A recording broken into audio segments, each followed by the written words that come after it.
Good morning. So nice to see all of you on this dreary, rainy, cold Jerusalem morning.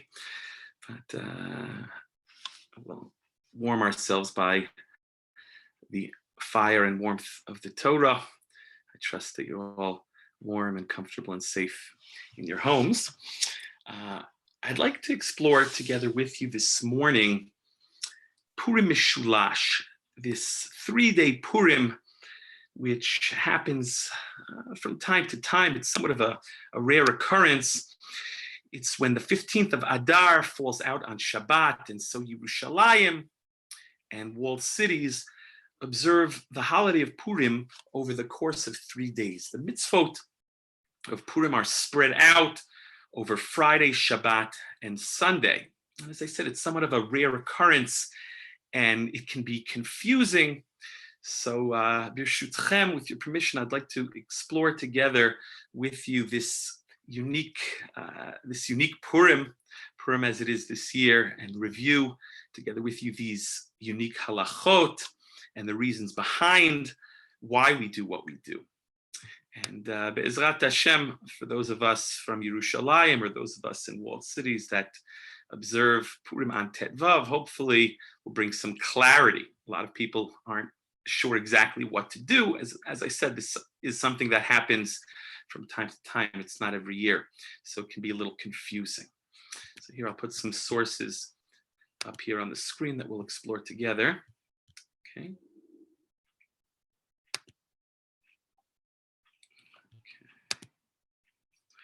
Okay, I trust everyone can see the source sheets. Yes?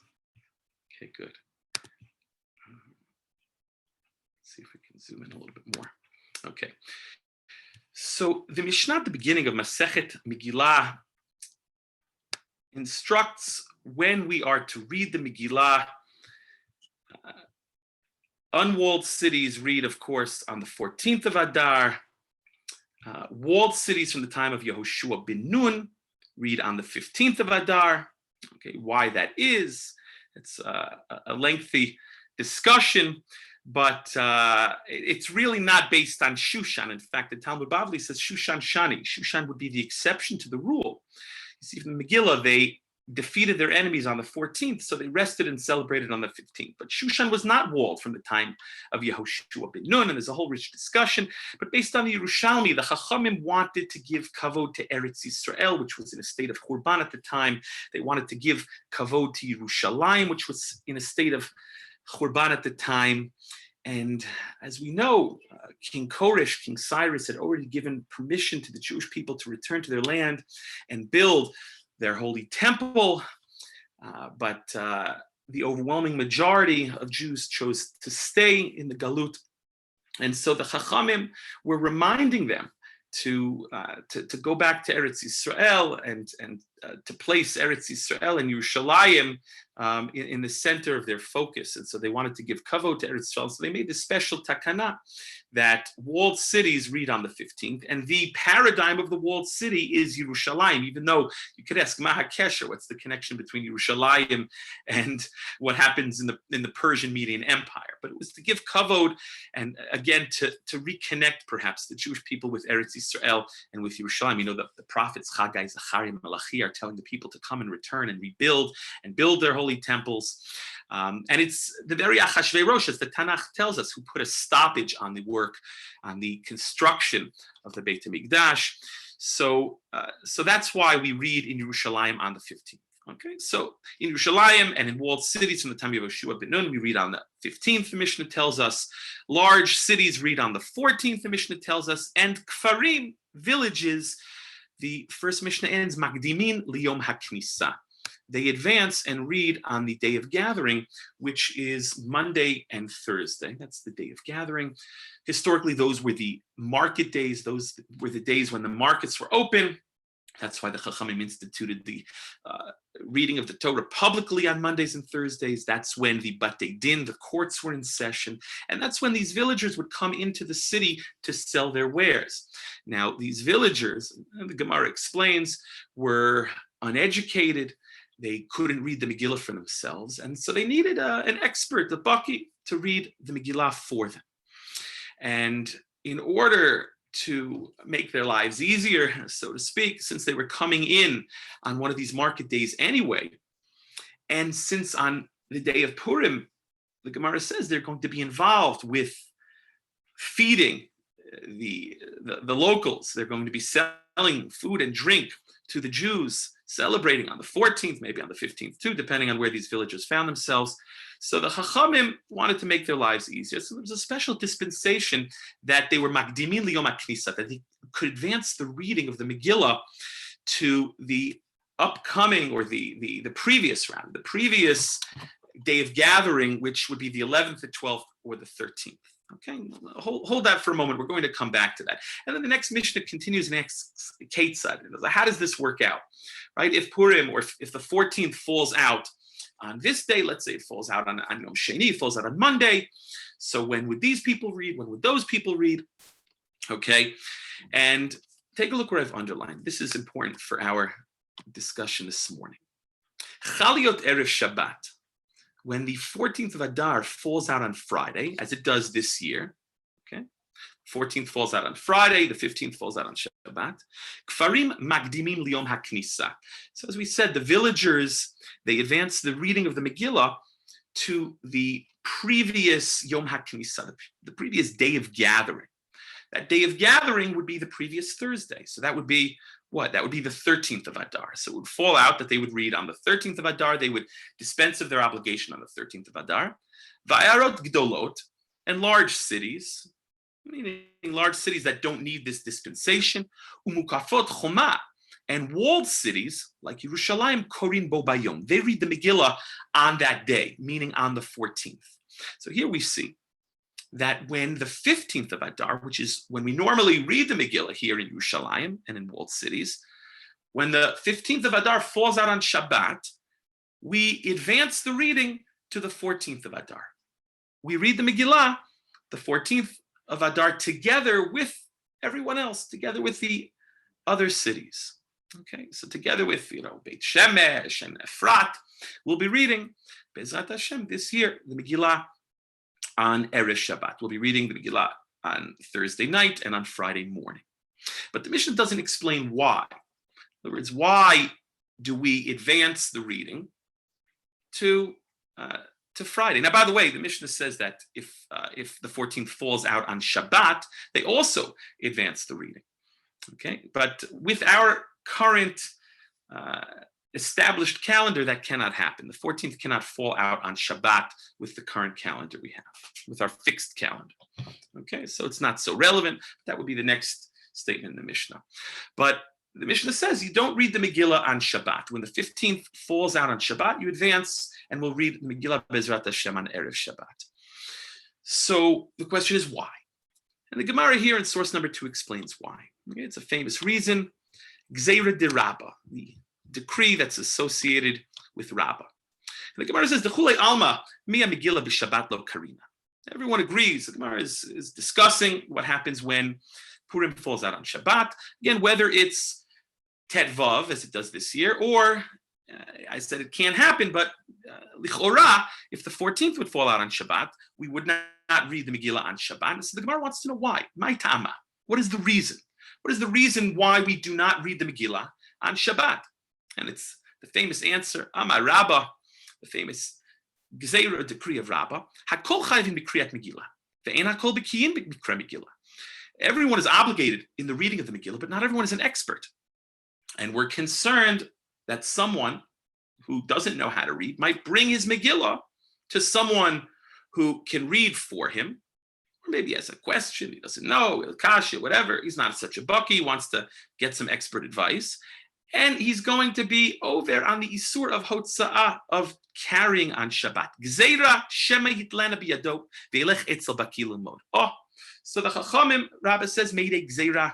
They made a decree, lest the person come and take the Megillah in his hand to a baki, to an expert, in order to learn. V'aviredu arba amot b'reshut harabim.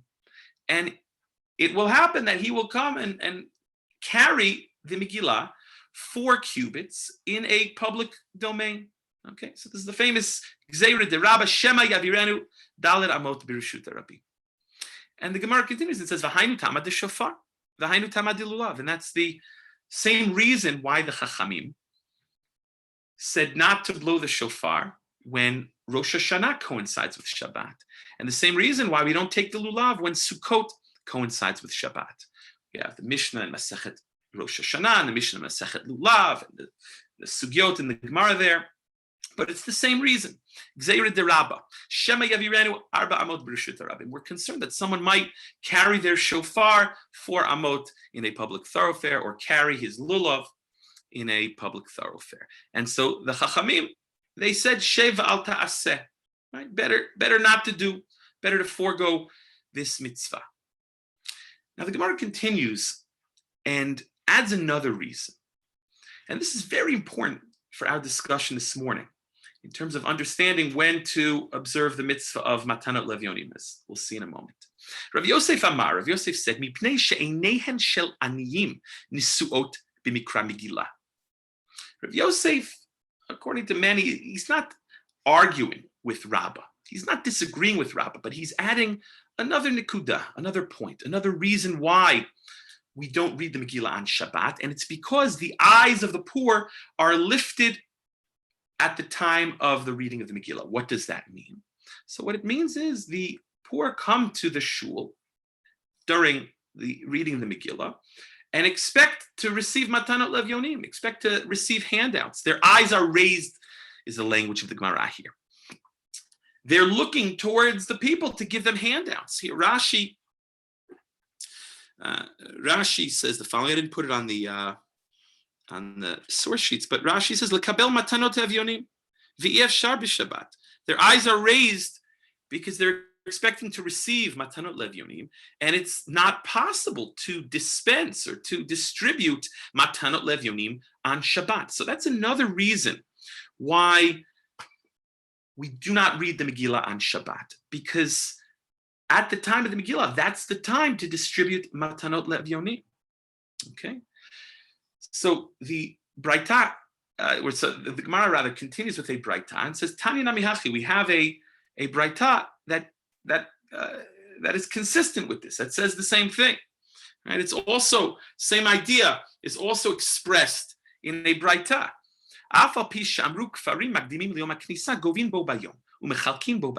Even though we said that these villagers can advance the reading of the Megillah to the 11th, 12th, and 13th, as I mentioned, nevertheless, they collect and distribute matanot levyonim bo bayom, on that day, meaning on the day that they read. Okay? So you see that matanot levyonim is intimately connected with what? With Mikra Megillah. And that's going to be important because we're going to ask, well, okay, we can't read the Megillah on Shabbat. When do we give matanot levyonim? Right? Do we give matanot levyonim on Friday? Do we give matanot levyonim on Sunday? Okay. So we see that matanot levyonim is intimately tied with the Mikra Megillah. And when the time of Mikra Megillah is advanced, that's when they give the matanot levyonim. Right? That's what the Braita is saying. That when the villagers advance their reading to the 11th, 12th, and the 13th, on those days, that's when they give the Megillah. And the Gemara asks now on the language of the Braita, but that's not so important for our purposes this morning, and then adds and clarifies why. Why do the villagers give out or distribute the matanot levyonim on the 11th or 12th, 13th when they are reading their Megillah early? Again, the same reason, because the eyes of the poor are looking during the reading of the Megillah for tzedakah, for the matanot levyonim. Okay, so that's important because you see when we advance the reading of Megillah, matanot levyonim are given out on that same day because they're intimately connected, and that's the reason why, according to Rav Yosef, or another reason, according to Rav Yosef, the Chachamim decided that when that we can't read the Megillah on Shabbat because it's not fair to the Anim. That's when they're looking for handouts. So the matanot levyonim is intimately connected with Mikra Megillah. Okay, and that's what we do. Halacha l'maaseh, we'll see in the Shulchan Aruch. We read the Megillah on Thursday night and Friday morning when Purim falls out on Shabbat, or when Tet Vav falls out on Shabbat, as it does this year. and we'll read the Megillah, and on the same day, Friday morning, we'll also give out the Matanot Levyonim. Okay, but what about Seudah? Okay, so we'll see in a moment a Yerushalmi that will deal with Seudah explicitly. But the Bavli continues here and says, Aval simcha eina noheget ela bizmana. But simcha, the mitzvah of mishteh v'simcha, as it is formulated in the Megillah, the mitzvah to rejoice and to feast and to celebrate, the mitzvah of feasting, mishteh v'simcha eina noheget ela bizmana, is only observed in its time. What does that mean? What does that mean? Does that mean that for us, when Tet Vav falls on Shabbat here in Yerushalayim, and so we'll advance the Megillah reading to Friday, and we'll also give out Matanot Levyonim on Friday, right? Does that mean that we should have the Purim feast on Shabbat because the mitzvah of Simcha is only observed in its proper time, meaning on Shabbat, on the 15th for us? Is that what the Gemara is referring to? Or perhaps the intent of the Gemara here is that for those villagers who advance and read on the 11th, 12th, or the 13th, they advance to the Yom HaKnisah, the day of gathering, the previous Monday or Thursday, maybe for them they read the Megillah and they give out their Matanot Levyonim on the 11th, 12th, or the 13th, right, on that Yom HaKnisah. But when do they observe the Seudah? On the 14th, on the proper Zman. How do we define Zman here? Is it a reference to those villagers who are advancing to the 11th, 12th, 13th, and they give out their Matanot Levyonim on that day, and therefore they dispense of the obligation of Megillah and Matanot Levyonim, but the Seudah they have to wait till when it's really Purim, right? When it's really Purim, the 14th, or is that even for us that in Yerushalayim, when we advance and read on Friday this year, that no, we have the Seudah on Shabbat. So that's a question. Okay, that's a question. Not so clear. Not so clear what the intent of the Gemara here is. And can you have a Seudah on Shabbat? We'll see what the Yerushalmi has to say in a moment.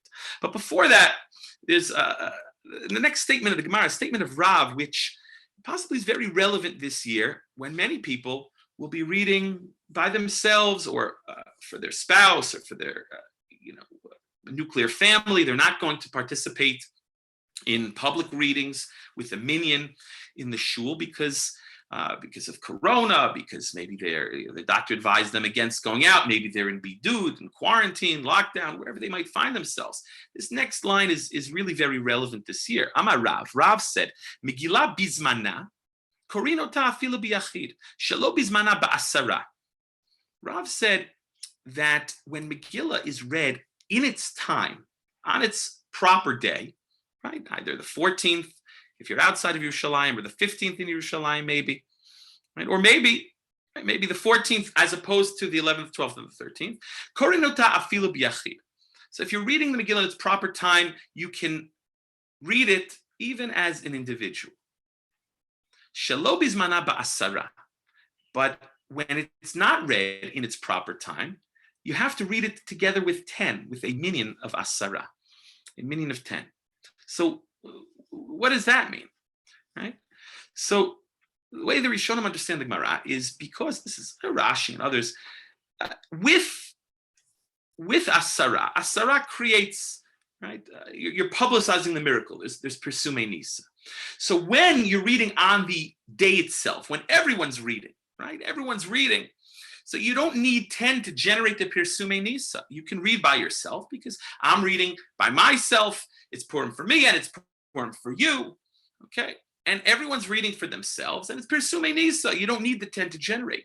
But once you are advancing the reading and it's not in its proper day, maybe then you need 10. This is a dispensation. This is an exception to the rule. Maybe you need 10 to generate the Persume Nisa. Okay. But there's a machloket Rishonim as to how to understand this Gemara. What is called Shelo Bizmana?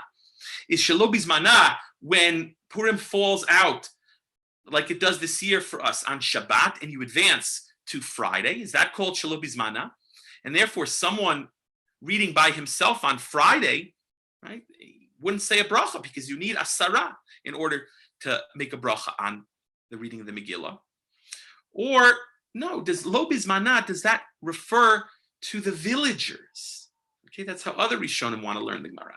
That it refers to those people in the village who are reading on the 11th and 12th and 13th. That's not bisman. That's not the proper time. It's a special dispensation. So for them, they require asara. And one who doesn't have a minyan, he can read by himself, right? As as askarat hanes, to make mention of the miracle, but he wouldn't say a bracha. Okay, and so that's interesting. It's a big machloket, and the nafkamina would be, this year, what do you do with Purim Mishulash? How do you understand Shelo Bizmana? Shelo Bizmana, anytime you advance, even here in Yerushalayim when we advance to the 14th, or no, it's a unique halacha with regards to those who advance to the 11th, the 12th, and the 13th. Interesting, the Shulchan Aruch gives the example of someone who is, he's traveling by boat, or he's going off on some caravan, and he has to read early because he won't have a Megillah with him. He won't be able to read while he's traveling. So in that case, the Shulchan Aruch rules that he reads early. He reads without a bracha if he reads by himself, if he reads as a yachid. So that might imply that, according to the Shulchan Aruch, we're understanding this Gemara to mean someone who is an exception to the rule. He's reading on the 11th, the 12th, or the 13th, whereas when we're supposed to read on Shabbat, but we can't for technical reasons, so we advance to the 14th, that's not called Shelo Bizmana, that's called Bizmana.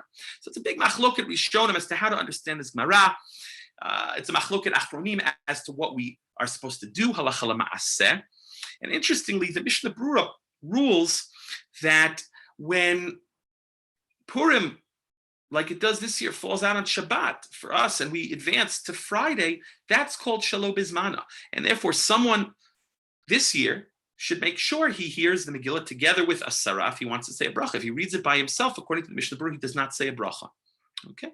However, many contemporary poskim, many poskim Eretz Yisrael, many Chachmei Yerushalayim rule that no, that the 14th is called Bizmana. And it's possible it's machloka between the Bavli and the Yerushalmi, because there's a statement in the Yerushalmi that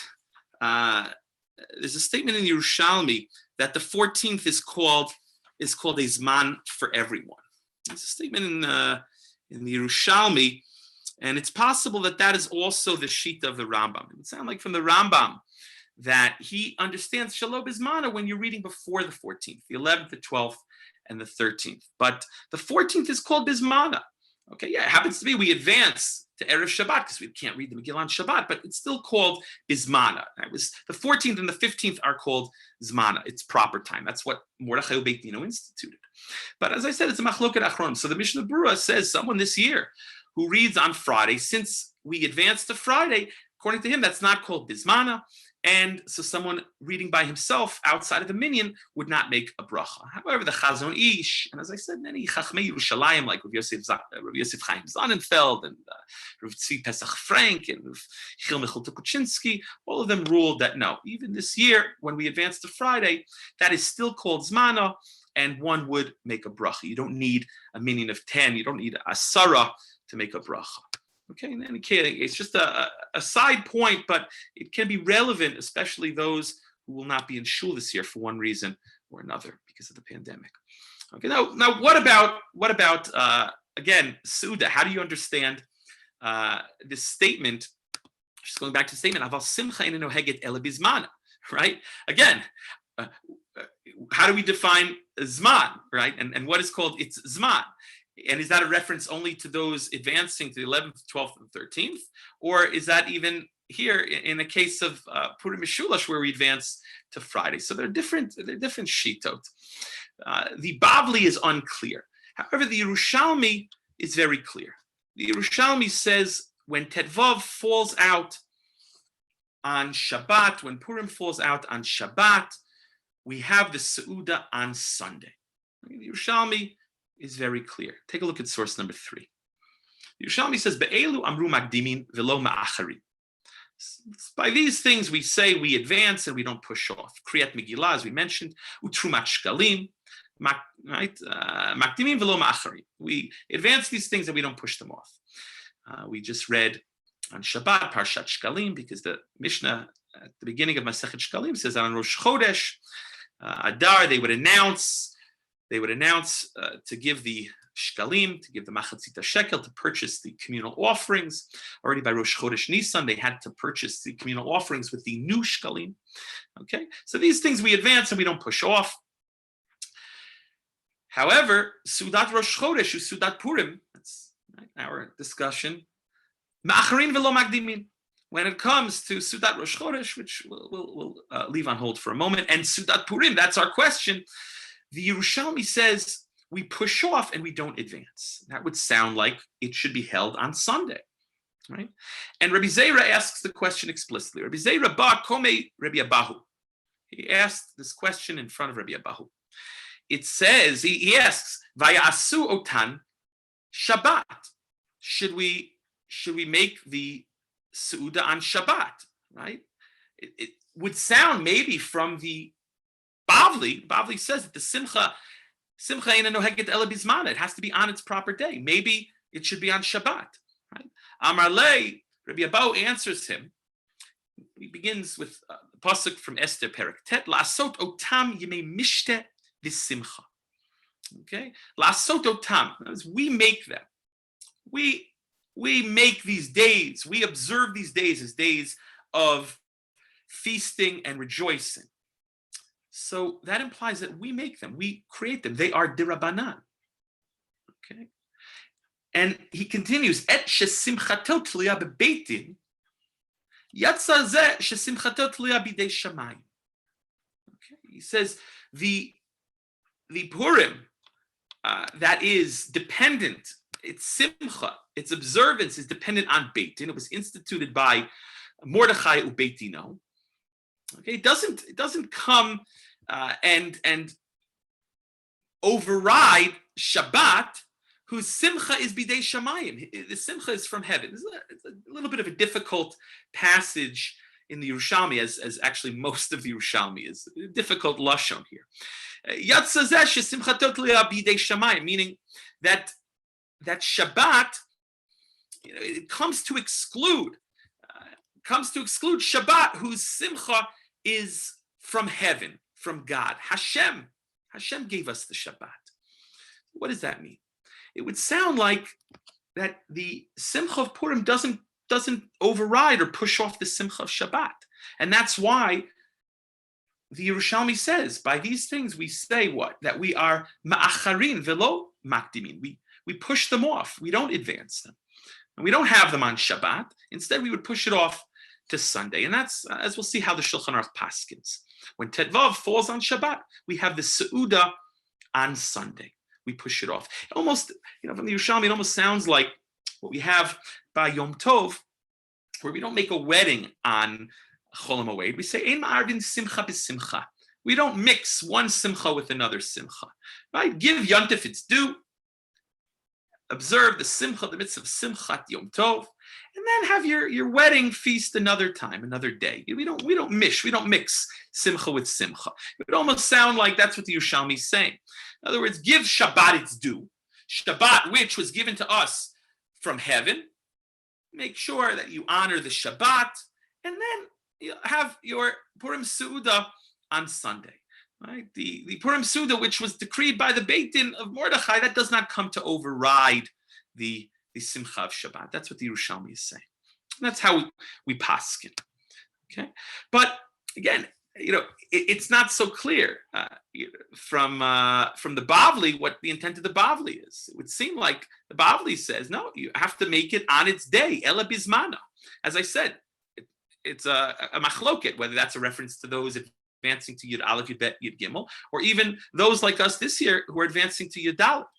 So it's interesting, the Ra'ah and others, the Mahar Bach, who's cited, we'll see, by the Magen Avraham and the Mishnah Brura, they assume that we rule like the Bavli, and that Simcha Eina Noheget Ela Bizmana. And there's a Machloket Bavli Yerushalmi, and they paskin like the Bavli, that the Simcha is supposed to be observed in its proper time, namely on Shabbat. And so there is such an opinion that you have to have a special Suda for Purim on Shabbat itself. But as I said, the Shulchan Aruch paskins like the Yerushalmi here. But it would be a machloket between the Bavli and the Yerushalmi. And the Maharal Bach, who Reb Levi ben Chaviv, lived in the 16th century, and he was the Rav of Yerushalayim. In fact, he was very involved in the machloket of renewal of smicha.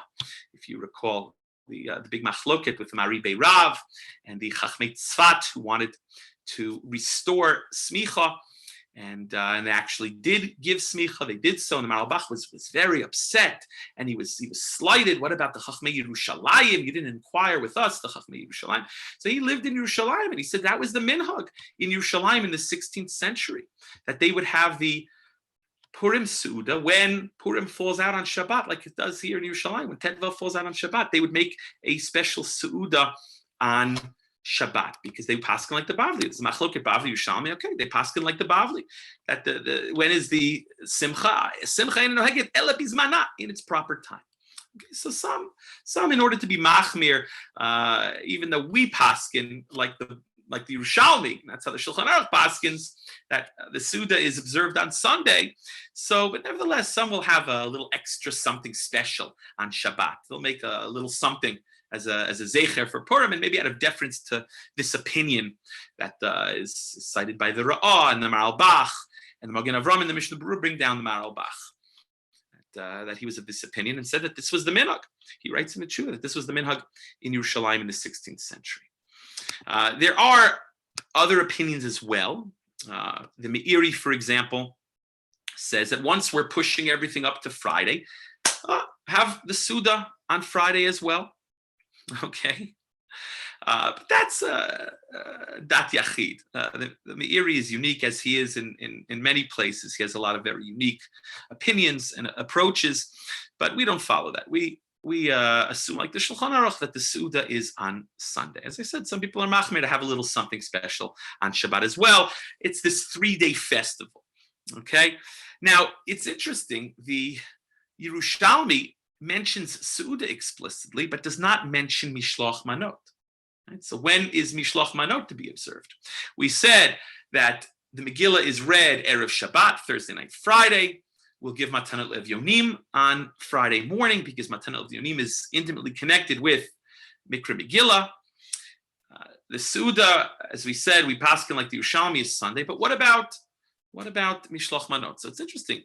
The Yerushalmi does not address Mishloach Manot explicitly, and the Shulchan Aruch, we'll see, also does not address Mishloach Manot explicitly. So when should we give Mishloach Manot? That's the question. Now it's interesting. There's an interesting opinion of the Chazon Ish, also, a Dat Yachid, very often having unique opinions and approaches. He says here, the Yerushalmi doesn't mention Mishloach Manot, so min hastam, you should give Mishloach Manot on Friday.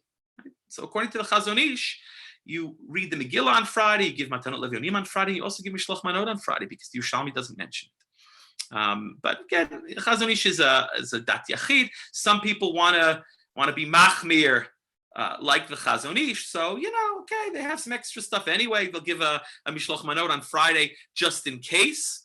Okay. What about Mishloach Manot? When should we have it? So we'll see in a moment that we assume that Mishloach Manot is intimately connected with the Suda. Just like Matanot Levyonim is intimately connected with Mikra Megillah for the reasons we explained. Mishloach Manot is intimately connected with the Suda.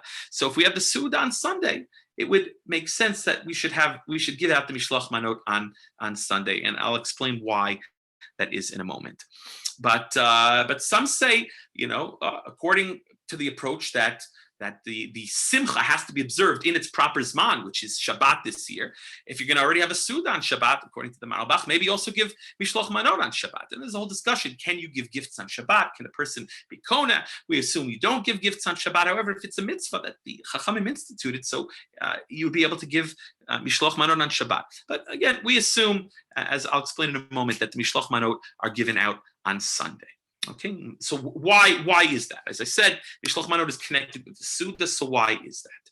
So there's a machloket, a fundamental machloket as to the reason behind Mishloch Manot. Okay, is it to enhance the Suda? And that is articulated by the Trumat Hadeshen in a famous tshuva of his, that the whole point of Mishloch Manot is to enhance the Suda, and therefore you should give things that are edible and things that can be eaten with the Suda. And people give all sorts of things. You should think about what you want to give, if ultimately the purpose is to enhance the Suda. That's the shita of the Trumat Hadeshen. It would seem that's the shita of the Rambam as well, as I'll show you in a moment. But then there's another shita that says, no, maybe the whole point of Mishloch Manot is to bring about Jewish unity. And that's the shita of the Manot Halevi, or Shlomo Halevi al-Kabetz. But first, the Trumat Hadeshen. Yisrael Isserlein, important 15th century posek, major influence on Ashkenazic practice. He writes the following. He's asked Sheila. He's asked the following question. Bnei Adam hasholchim lachavreihem bepurim chalukim uzdinim v'chi haygavna. People who give their friends on Purim as mishloch manos, they give them garments and materials, linens, sheets, those types of things. Nice gifts. Yotzim midei mishloch manot olav. Do they fulfill the mitzvah of mishloch manot or not? Tshuva. He writes the following: Yira'eh would appear de'ein yotzim bahen. No, they do not fulfill the obligation of mishloch manot. Dinira tam de mishloch manot hu kidei sheyeh l'kol echad dai v'sapek l'kayem hasuda kedina. It would appear that the whole purpose of the institution, the takana of mishloch manot, is so that everyone has nice foods, enough foods for the Suda to observe the Purim Suda properly, according to the din, Kedina, according to its halachot.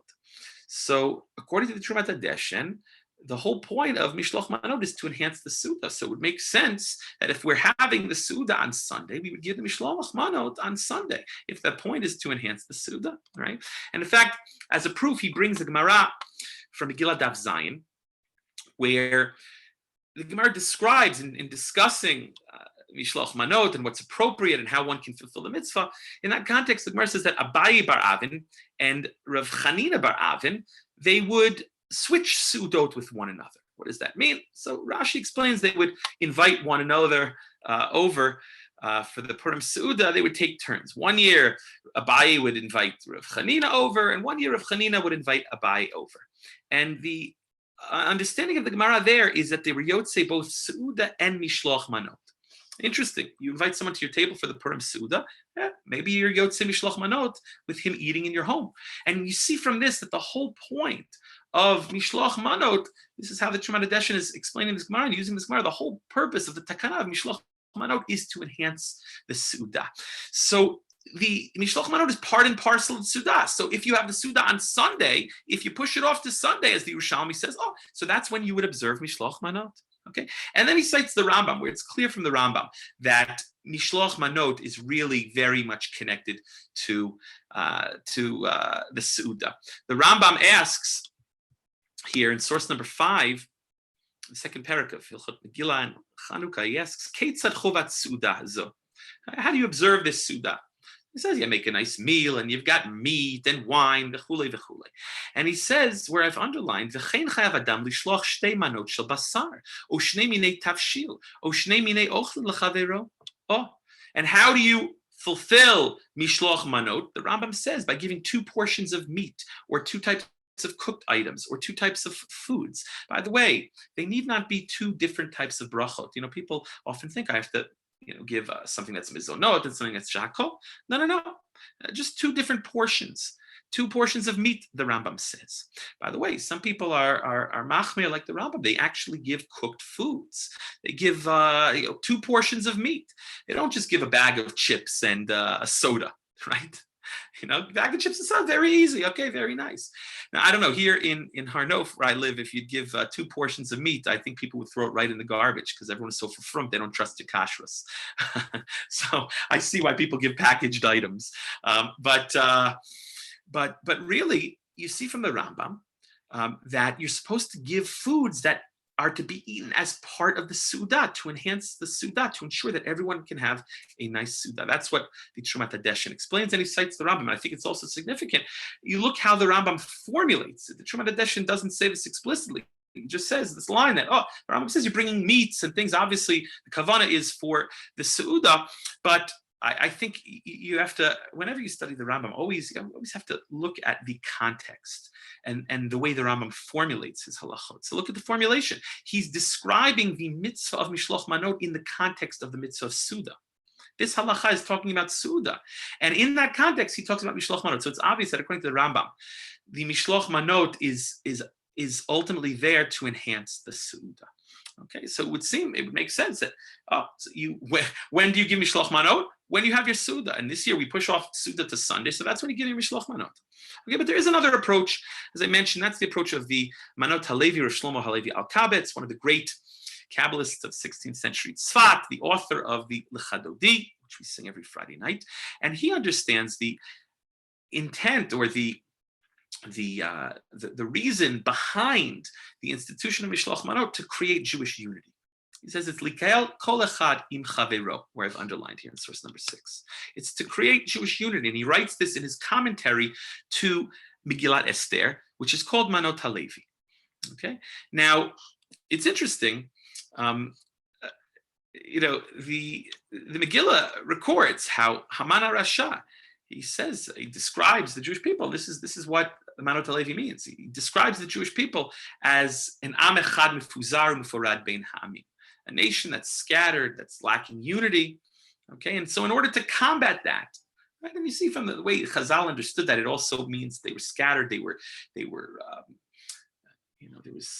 was assimilation, and then they weren't doing the will of Hashem. You see the way that Chazal darshan that verse. But in any case, what he's saying is, Haman HaRasha describes the Jewish people as a scattered people, a people that lacks unity.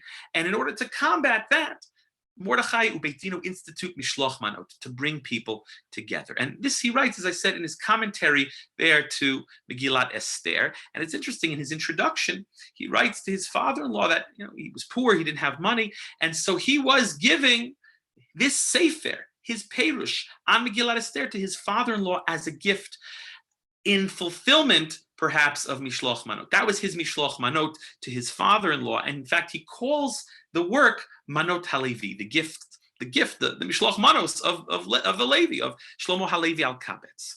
So there's this whole rich discussion. Can you give a sefer? Can you give Divrei Torah as Mishloch Manot? Can you fulfill the mitzvah of Mishloch Manot through a gift of Divrei Torah or something else, right? And again, we have this machloket between the Trumat HaDeshen and the Manot Halevi as to what the reason behind this institution is. If the whole purpose is to enhance the Suda, so Divrei Torah, as beautiful as it is, doesn't count. If the purpose is to create Jewish unity, so then maybe a gift is a kiyum of Mishloch Manot. Right? So, and there are a lot of nafkaminot. The Achronim love this machloket between the Trumat HaDeshen and the Manot Halevi with all sorts of rich nafkaminot. What if you give Mishloch Manot through a shaliach? Is that not called unity? Maybe that increases the unity. All different types of things. What if you give someone a frozen chicken, right? Food that's not yet prepared, so it's a gift, but on the other hand, they can't eat it at the Suda. There's all sorts of different nafkaminot. In any case, we assume, like the Rambam, like the Trumat HaDeshen, that the purpose of the Mishloch Manot is to enhance the Suda, and therefore, when do we observe the Mishloch Manot? We observe the Mishloch Manot on Sunday. But as I said, there are those who are machmir and say maybe you should give it on Friday, because the Yerushalmi is not clear. Maybe we should give it on Shabbat. Those who assume that the Suda, the obligation of Suda, is on Shabbat. That's called Zman, as we said before.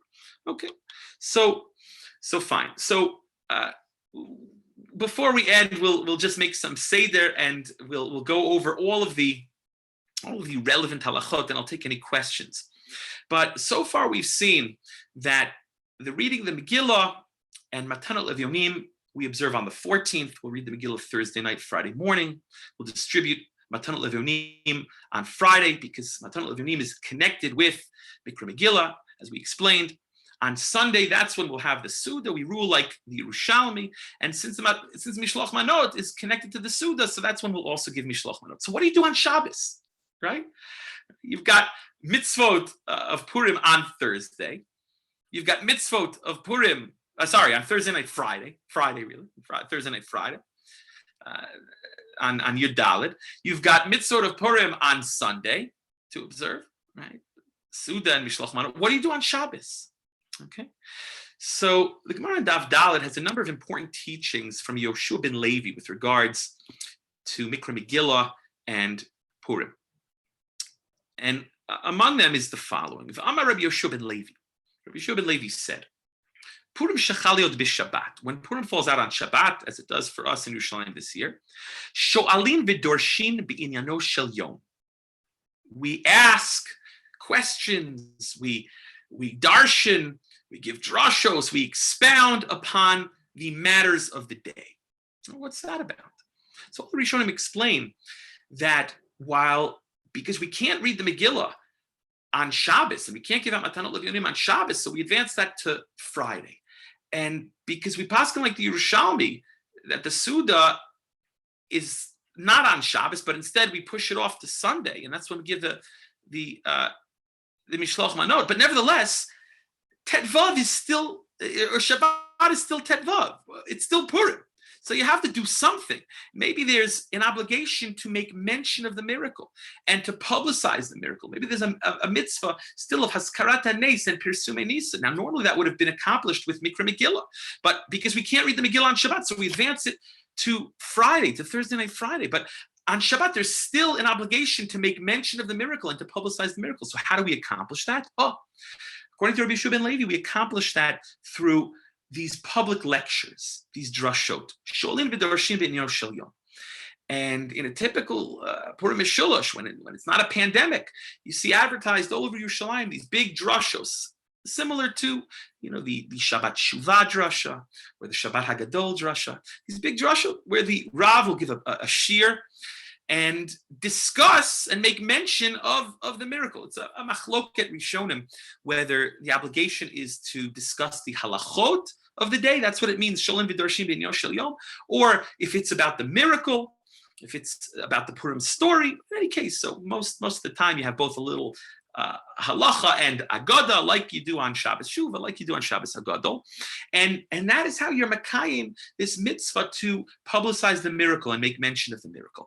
Also on Shabbat, again, if Shabbat is still Tetvav, it's still Purim, even though for technical reasons we're not going to observe the mitzvah of Purim, but we're going to have these drashot. We're also going to make mention of Purim in our tefillot and in our Birkat HaMazon by the recitation of Al Hanisim. Okay, so on Shabbat, when Tetvav falls on Shabbat, as it does in walled cities in Yerushalayim, we're going to recite Al Hanisim in all of the tefillot of Shabbat and in Birkat HaMazon. Okay, we're also going to read Vayavo Amalek, which is the reading which we normally read on Purim morning. We take out the Torah and we read Vayavo Amalek. We're not going to do that in Yerushalayim on Friday. We'll read the Megillah on Friday. We'll advance the Megillah reading to Friday, but we're not Friday morning. But we're not going to read the Torah reading, the typical Torah reading for Purim. We're going to read that instead as the maftir of Shabbat on Tetvav Adar, Purim Mishulash. Okay, and we'll read the Haftorah Pakadati, which is the Haftorah of Shabbat Zachor, which we're going to read this Shabbat in Shul. So here in Yerushalayim, we'll read the same Haftorah 2 weeks in a row, the Haftorah of Pakadati. We'll read it this Shabbat, Parshat Zachor, and then we'll read it next Shabbat as well. So in order to make mention of the miracle and in order to publicize the miracle, again, we'll have these drashot, we'll recite Al Hanisim, we'll read Vayavo Amalek and the special Haftorah for Parshat Zachor as well. Okay, now it's interesting, the Shulchan Aruch, as we'll see in a moment, does not mention this obligation of Sholin V'Dorshin B'inyan Shel Yom. It just leaves it out, doesn't mention it. However, the Magen Avraham and the Mishnah Berurah bring it down, and the Rambam paskins that when Purim falls out on Shabbat, Sholin V'Dorshin B'inyan Shel Yom. The Rambam brings down this Gemara Halacha.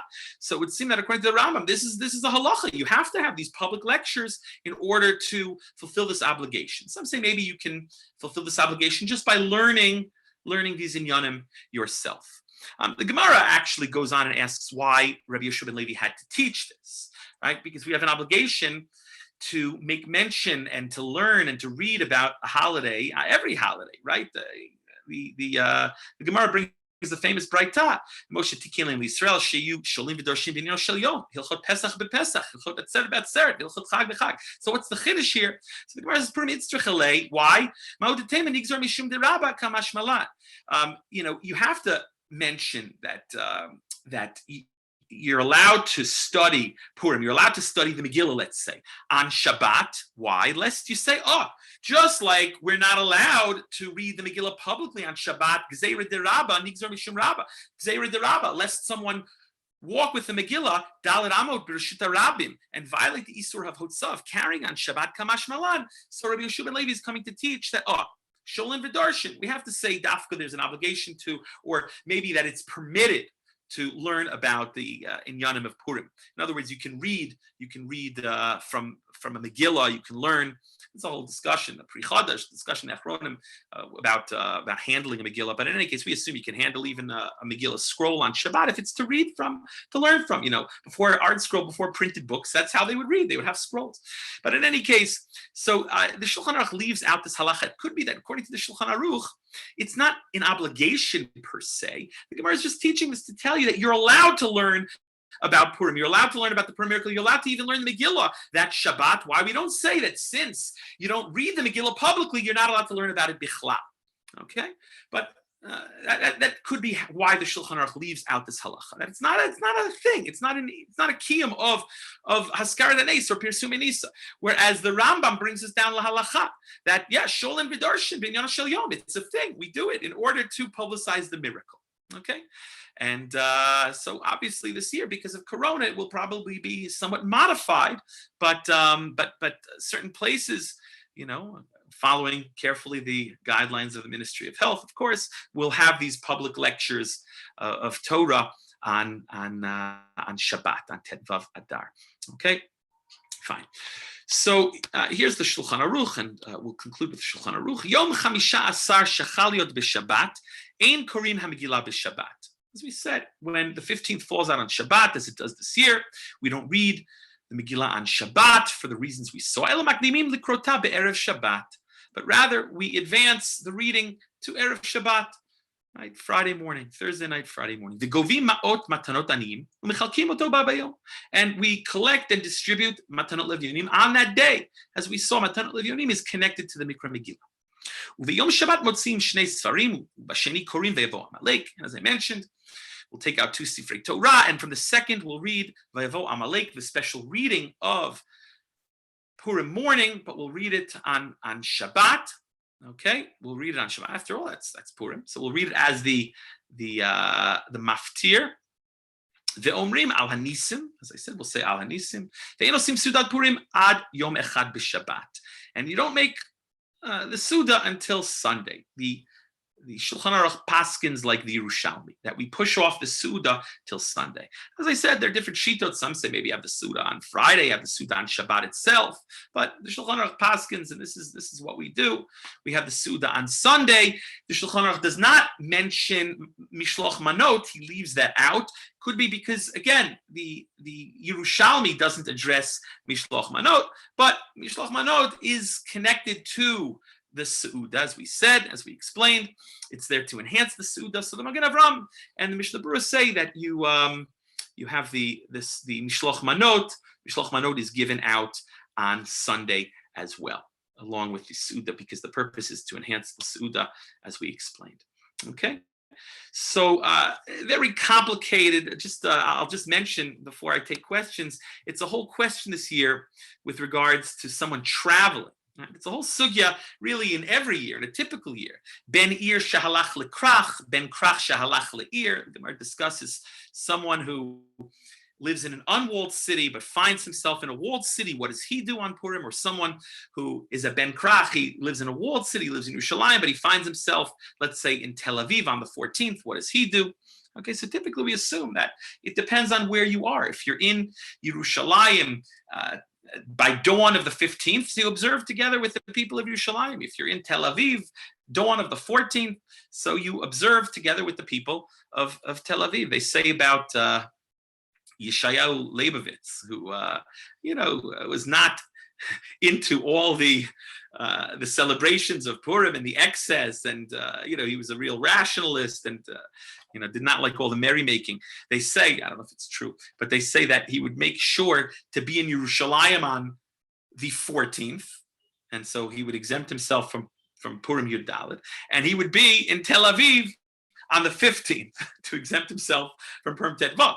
And then it would fall out that he would not have to observe Purim at all. But we don't assume that that's the right thing to do. But so it's always a shaila in terms of someone traveling when they should observe Purim. And it's a big shaila when it comes to this year.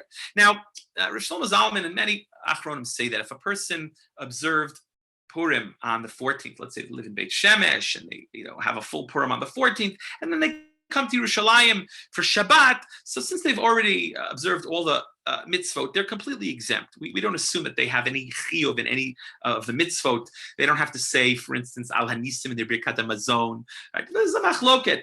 There's a machloket. Rav Elyashiv, for instance, was machmir and said, no, just like in a regular Purim, it depends on where you are. So yeah, a person was already yotzei the mitzvot of Purim Yud Daled when he was in Beit Shemesh on Yud Daled, but now he's in Yerushalayim for Tet Vav and maybe Tet Zayin, so he should observe together with Yerushalayim, just like in a regular Purim. It depends on where your feet are.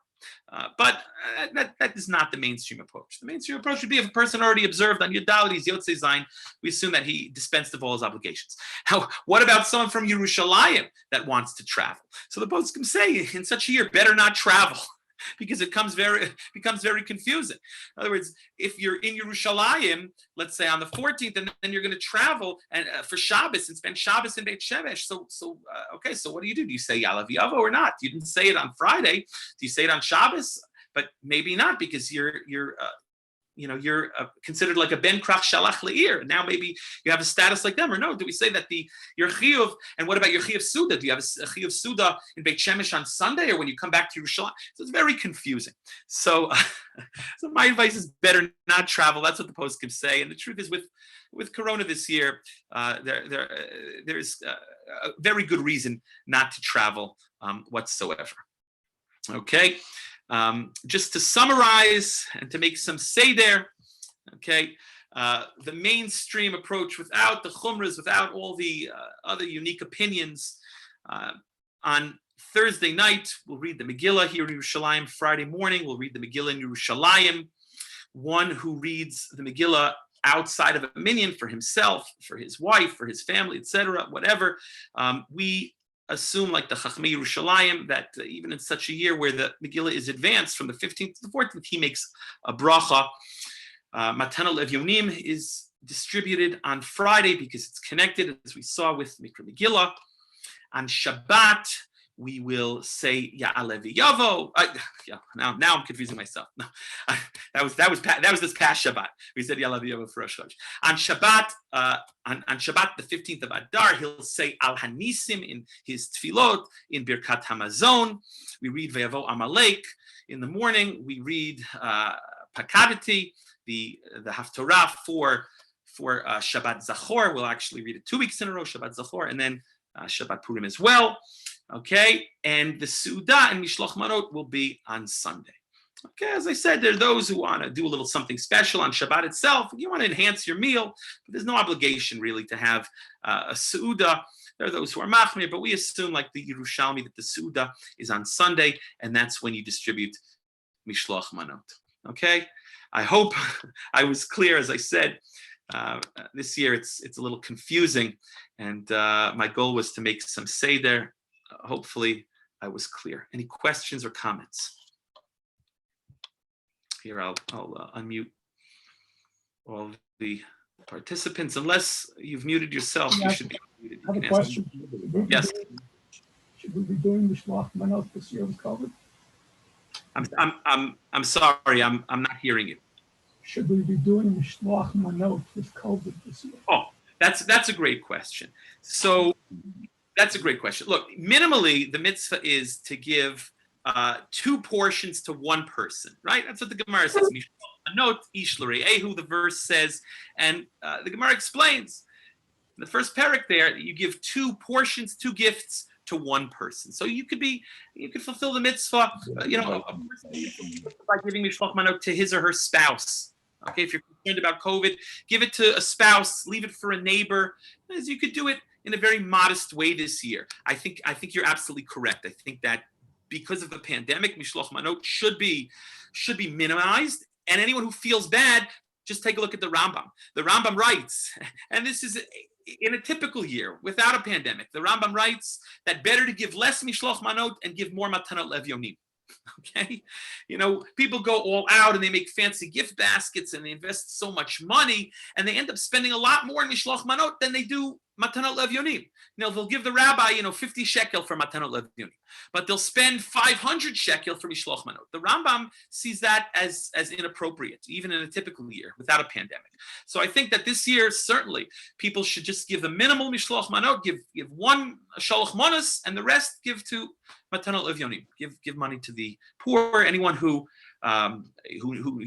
doesn't have who to give to, they can speak to me outside of the shir. I'd be happy to arrange for the distribution of matanot levyonim, bo bayom. Okay, there's an organization that I work with every year, and they do a great job. And every cent or every agura is given to the poor. Rav? Yes. First of all, shkoyach. Thank you. I heard in another shir that if you want to give matanot levyonim, give 2 commercially packaged items so that nobody has a kashash about corona. Okay, the Seder, but just giving to people if you're going around and traveling.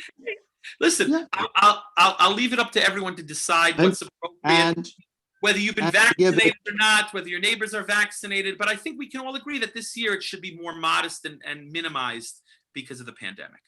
Absolutely. Can I ask you another question? Please. Do you have any mishpacha in Toronto, Canada? Not that I know of. Okay, because there's a mishpacha Nadel in Toronto, where I'm from originally, and a tremendous shukayach for the wonderful shir. Thank you. I'll just say, if they're Kohanim, it's possible. They are. Oh, yes, okay. are. So then it's very possible, and you can find out if they're from Galicia, if their family hails from Galicia. Ich bin a Galicianer. Shkoyach, Rav. Thank you. Okay. Any other questions? Now we're entertaining personal questions, it seems. Okay. So, any questions? Okay. If not, I will wish you all a wonderful day, a wonderful week, and we'll see you all in Mirz Hashem next Wednesday morning. Thank you very much. You're very welcome.